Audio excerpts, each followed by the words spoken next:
కిందికి రా దా కిందికి రా అమ్మా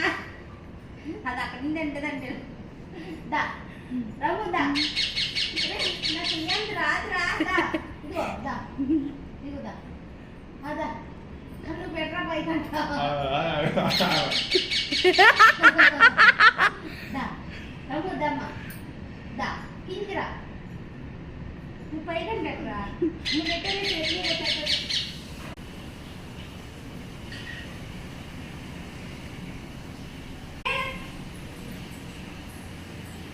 అలా కొట్టుకోవాలి ఎక్కడంటే అది